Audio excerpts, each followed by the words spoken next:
Good morning. Hello, Joey Lohman. I hope you can hear me Morning. okay. I can. How are you today? Excellent. It's always so exciting, this whole thing of like popping up and going live. So here we are. Yeah. And of course, I get noises from my phone and all that because, it's that time of day. Just Oh, yeah. on.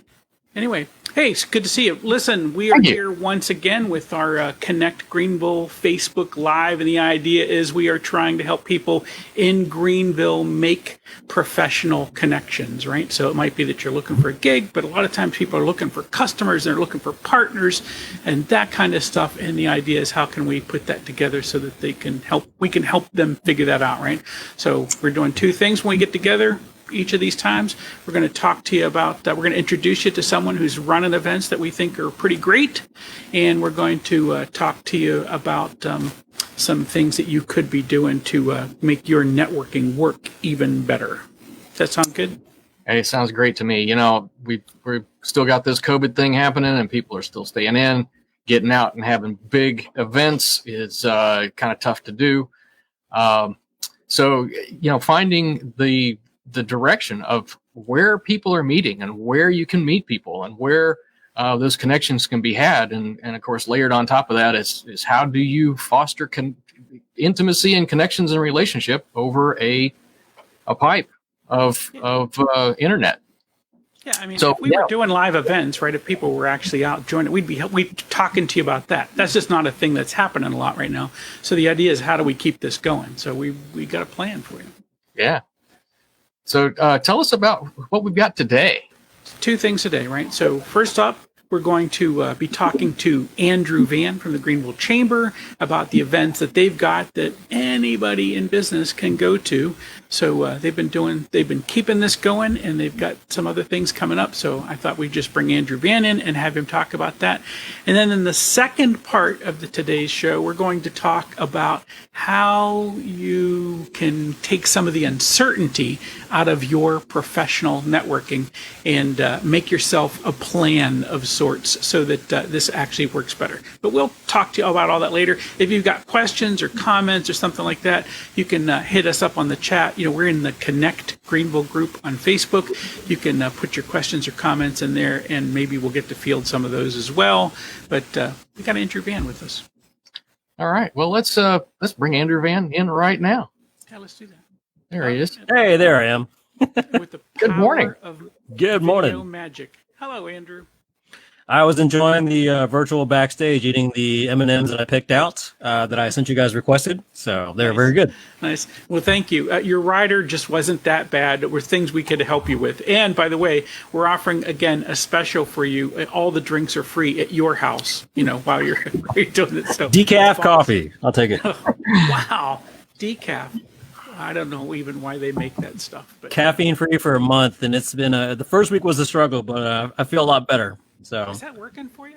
The first couple of days you get that headache, kind of like if you take sugar out of your diet or caffeine out of your diet. But after like 3 or 4 days, I haven't really looked back. So I try to be careful what I drink, teas and coffees and stuff like that, and maybe an occasional soda here and there. But honestly, I feel like I genuinely do have more energy during the day, and I'm not even like BS and trying to do like an infomercial ad. I really do feel better. So No, good for you.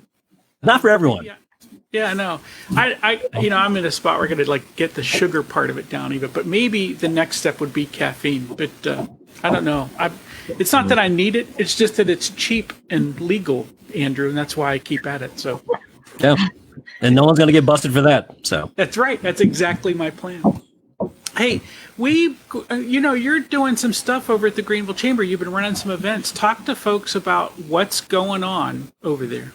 Yeah, so at the Greenville Chamber, my role is the business growth program manager, and what that is a lot of the events that we do somewhere in the background, either I'm hosting, emceeing, planning, getting sponsorships, or just overall gathering folks for them.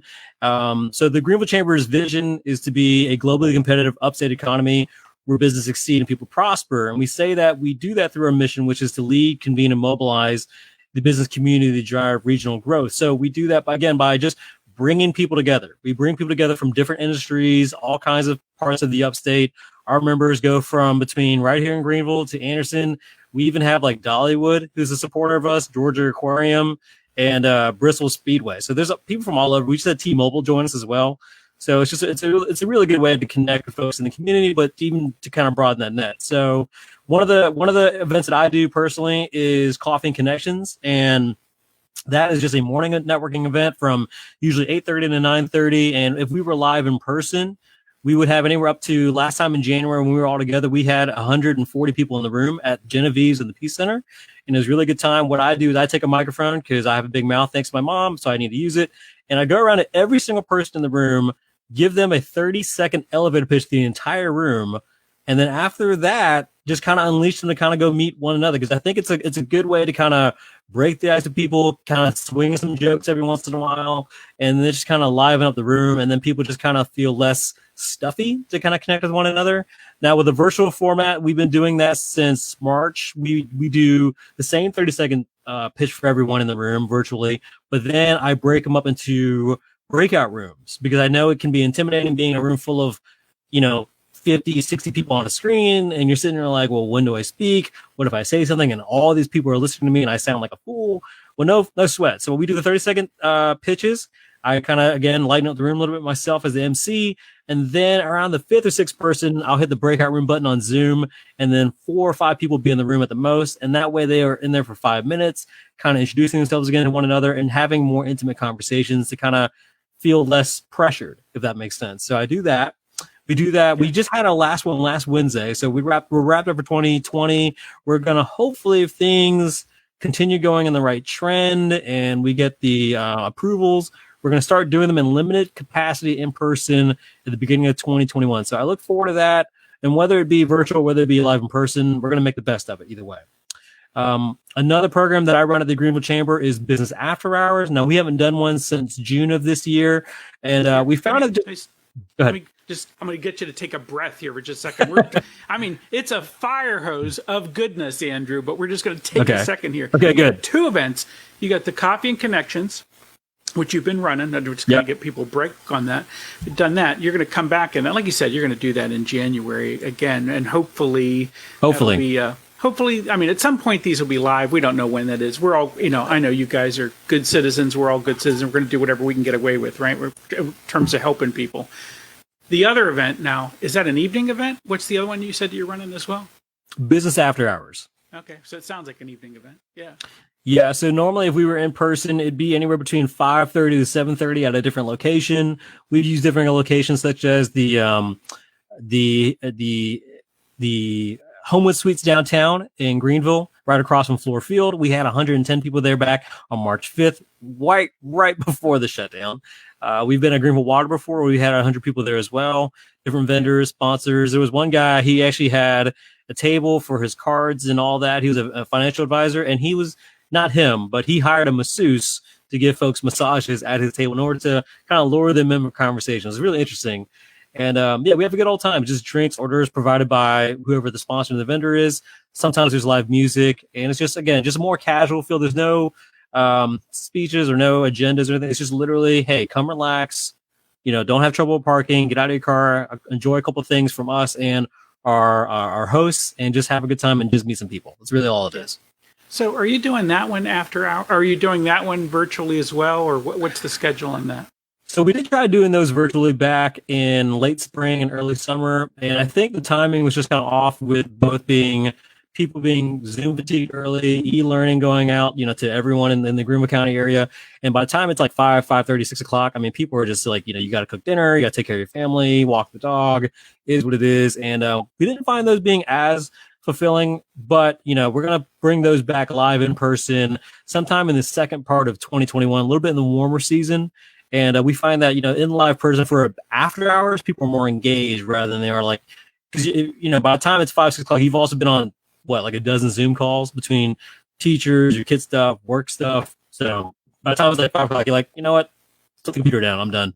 So, yeah. I know these are, it's a little hard, right? It was a little hard on the audience. They were used to coming together, like you said, having a drink, doing that thing in person. Now you're kind of doing this thing on Zoom. So some of this worked pretty easily. Some was a little bit harder. The thing I've noticed, Andrew, I think, and having attended your Coffee and Connections events, right, you're really good at just kind of keeping that thing moving along. And I think this is a thing that a lot of events go wrong on. I mean, people don't know what's going to happen next. The pacing's not there. I just want to say, I think you're doing a great job of pulling that together. Oh, thanks. Yeah, I think for me, so I've been doing improv in Greenville for about 8 years, and so I used to perform weekly at Coffee Underground with Alchemy Comedy, and you used to kind of feedback from the audience, from not just like laughter and just kind of like chuckles in the crowd, but just kind of feeling that stage time quietness, and you kind of know like, okay, something has to happen now. So for me, like kind of feeling that beat and feeling that moment of silence, sometimes it's a good thing, but sometimes when you're hosting something, you got to keep that energy flowing. So whether it be like a quick quip, whether it be you tagging out someone, whether maybe you're just kind of saying, "Hey, do you want to say something real quick?" kind of thing. I mean, it's just you got to keep the flow going somehow. Yeah, I have a quick question for you. Yeah. The Greenville Chamber is almost an enigma to people who don't really understand what the chamber's about. The people who attend your event, it's open to more than just chamber members. It's open to anybody. How does that work? Yeah. So for me, when I started running these events about 2 years ago, I decided that it should be open to general public for these two events, mainly because one, obviously we're a business like anything else. We're a nonprofit, and we're looking to attract more members and supporters and investors, as we call them, to help our community as well. So in order to do that, I got to open up that door and open up that net. At the same time, I want it to be where other folks don't have a limited capacity of who they're meeting. So one thing I would get feedback from before I started running these events were people would say, I like the events, but I would run into the same insurance person. I would run into the same realtor because they come to the same events all the time. It'd be nice to kind of meet other people. So to me, I was like, well, the only way to do that is if we open up the doors. And, for Coffee and Connections, we don't have an attendance fee. There's no admissions fee, so people just come in and just literally enjoy a good time. And then business after hours, there's usually a charge anywhere between $10 to $25, and that's just simply to cover the fees, obviously for our sponsors, because there's more food and more alcohol, and you got to cover those out there. So it's really a low engagement, low cost, and it's just we want everyone to feel as if they're part of it, even if you're not an investor with the Greenville Chamber. Yeah. So all we got to do, it's of course, it's primarily small businesses talking to one another. I mean, it could be any size, but mostly that's what we're going to see. That's who we're going to meet when we come to these events. And they're open to anybody. Now you're taking a little break here, November, December, because you got other stuff going on. But back in January, at least Coffee and Connections will show up again live or on the Zoom. Yeah, we are definitely hoping that will be the case. Again, if everything trends well and we get the right venues and we get the right approvals. And at the same time, we want to make sure that we're responsible and have it as, limited capacity to first, and make sure we take temperatures and all that kind of stuff. And, get back to a, quote unquote norm, so people can kind of, because you get a different energy when you're in person with someone than you do over the phone or over a Zoom call, for sure. Yeah, no, absolutely a different thing. Well, Andrew, thank you for doing what you're doing. I mean, I think this has been important, and I hope folks come back and find you again in January. We're going to take a quick break here and talk about some of the stuff that Joey's got coming on, but I'm hoping that you'll hang with us and come back, because in the second part of this, we're going to talk about having a networking plan, and I know that you've seen where some people get the most out of your events. Maybe you can help us have a little conversation about that. Yeah, I would love to. Okay, super. All right. Well, Phil, that was very informative, and I knew about the chamber doing a thing, but I wasn't sure who it was for or what how I could get in on it. So answer that question. I think it's great, and like I said, I think Andrew's doing a really good job with that event. And when we started this idea, we said, hey, let's talk to folks who are running good events. And by the way, that was a very small list. So I'm glad that we got him here. Yeah. All right, fantastic. friend. Let's talk to people about a little bit of what you've got going on. I mean, you're doing stuff over at Synergy Mill, and some of our friends might actually want to go out and make something. Yeah. So what I do for my my day gig now is the Synergy Mill, the makerspace and community workshop here in Greenville. It's basically a big room with tools in it, and for a monthly subscription, you come in and make whatever you want. It's woodworking tools, metalworking tools, 3D printers, laser cutters, all sorts of really cool stuff. And we got the magic of the whole place is the community of people that hang out there who know how to help you design that 3D printed thing, or run the laser, or do machining, or whatever it is that you're wanting to do. And of course, right now is holiday season.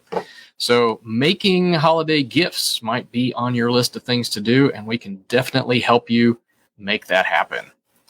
So yeah, if you want to connect with us, you can hit our website at synergymill.com. You can also find us on Instagram, which is really cool. You want to share that Instagram screen and see what's happening in the last couple of days at Synergy Mill? I think I've done my part. You have to press the Let button. me add that. There it is. That's me. Yeah. So yeah, we've got a bunch of really cool stuff going on. One of the neat things about Synergy Mill now is we have a kind of a video studio. So if you can see that third picture there, we hosted TEDx Greenville a couple of days ago. So that is really cool. So if you want to do live streaming, or you want to stream a project, we can help you with that. That's cool. Yeah. And again, the next picture over there was I think that's John, and that's Bear. You can go the other direction. Let's see who it's like John with the lathe there. He's making rings out of some wooden rings and using the lathe. So and that's his art, and he sells those online. So we have a lot of entrepreneur people who do the thing, making things, and of course it's seasonal. So we're ready to help you with that.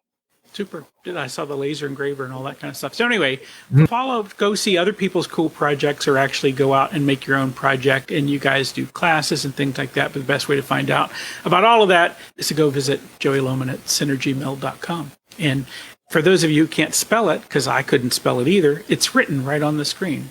SYNERGY. Very good. There it is. Awesome. Yeah. Well, fantastic. What's our next part here? What do we? Here's the thing. I want to talk to you, and I thought we'd get Andrew in here to be part of this conversation with us, because I think that networking can be hard for folks, and I think some people, it's kind of like Andrew had pointed out earlier when we had that conversation with him, was to say that it was some people. I mean, not as many people have shown up for some of the virtual events, and I think they just don't know how or what they're going to do. So kind of pulling together and having a little plan for them is probably the best thing we could do. So our idea here is to have a quick little conversation about how can we get out of the way of get you to have a plan when you go do your networking, so that it's not so hard. Very good. So how do you do that? What is the thing that we're going to do to take the guesswork out of networking? All right. So first off, we think this is a problem because people don't have a plan. When they don't have a plan, then they don't know what to do. When they don't know what to do, then they don't show up. So I think that starting off with asking a couple of questions and saying, all right, why am I actually even networking at all? What am I going to do? What am I going to say, etc.? Getting all that kind of stuff is probably the very first part. And are you telling? Do we have Andrew? Is he going to be part of this conversation? Or did you Let's add him right in. There we go. There he is. Because I think. There he is. There's Andrew. Andrew, I don't know if you heard me on that bit of that, but I was saying I think that having a networking plan is probably the best thing. And I think some people just forget why they go to a networking event or what they're trying to get from. I mean, they may know, I got to make a living, or I got to find a job, or I got to do something like that. But they don't actually walk in and say, okay, here's the deal. I don't have to be here forever. I don't have to do everything. I don't have to talk to everybody. I just need to have something small that I feel like I need to get done. So I say start with a plan. So I thought, first off, what's your objective? Why are you doing this at all? And if you know that answer, am I just here to meet interesting people? Great. Write that down. Am I here because I'm looking for a gig, or I'm looking for customers or referrals? Well, yeah, then I should know that. When I've got that plan, then I think the next step of this is to give yourself a number of some sort of what you are looking for, right? So is there a number of people that I'm looking for? I always like the 3-2-1 thing, which is I've got one objective. I want to meet 2 new people, and I want to meet 3 people that I've talked to in the past, but I just want to refresh those old relationships. So I always like that, either 1, 2, 3 or 3-2-1 plan, just that way. Because I know if I check those boxes off, guess what? I can go home if I want to, right? I don't have to be at this event the whole time. But I think having a plan, having a number, And the number can even be opportunity. I don't know if you've ever thought about this, but when I'm truly trying to sell things, I go in and think, I'm looking for a certain number of dollars worth of opportunity with the people I'm going to talk to, right? So it might be, it's like, oh, I'm going to find, I'm looking for, I don't know, $3,000 or $30,000. Kind of depends on what number you're carrying as a salesperson, right? But I think if you have a plan and you've got a number and you give yourself a time limit to get it done. And I know that your events, Andrew, those are typically about an hour long. I know ours are between an hour and a half, depending on which event we're running. But I think if you say, look, I can walk in there, get this done and walk out, I think it gives you a sense of calm, a sense of confidence, and a sense of, okay, I know what I'm here to do. And that makes this event a whole lot easier for me. Yeah, all that makes sense. And I was just making down some notes on some of the stuff that I do personally. So whenever, you have a question. Yeah. So I'm sorry. Tell me what you were thinking there, Andrew. You got a question or something to add to that too? So for me, first thing I do when if I'm not hosting an event, truthfully, sometimes I'm actually terrified. Like I see a room for like 100 people. I don't know the majority of them. And I think, where do I start? It's a little overwhelming. And I get that. That's why when I run an event, I try to be a little more fun, a little more energetic. That way it's just like, okay, This guy is a fool. I can't be any worse than this guy. But if I'm in the event, I'm not the MC. I have to think of it this way. Don't go in there as if it's like the boss told me to go pass out my cards, right? Like don't go in there thinking like the card.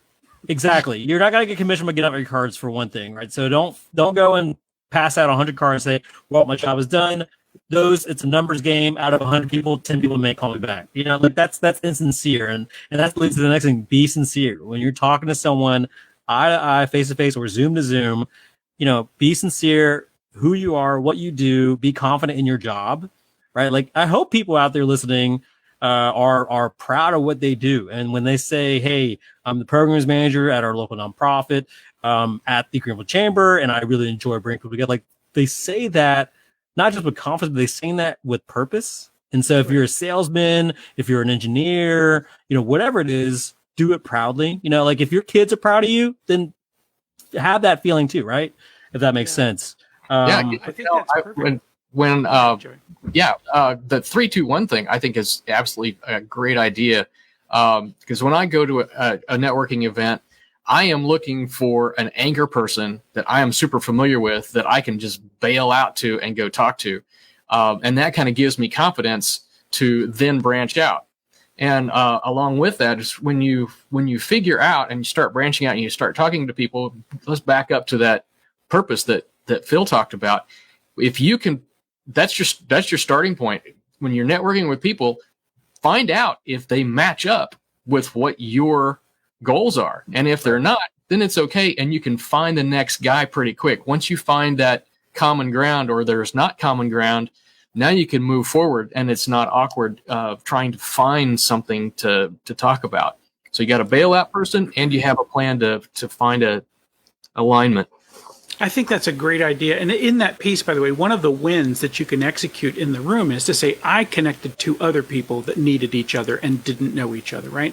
And so I think if you go in and, that's kind of where Andrew's talking about, you want to be sincere, you want to be helpful. We always say both of those things, right? But in the be helpful, it's like, oh, wait a second, you really need to talk to this cat. Let me get the two of you together and you figure that piece out. And that's a win. I know we're kind of pressed for time trying to get all of this stuff in. The one last thing I want to say about this is, to Andrew's point, you want to go in, do the work, right? You actually have to, so you had a plan to begin with. You actually have to show up and execute that plan, meet the people, have those conversations, make some connections, either for yourself or for others.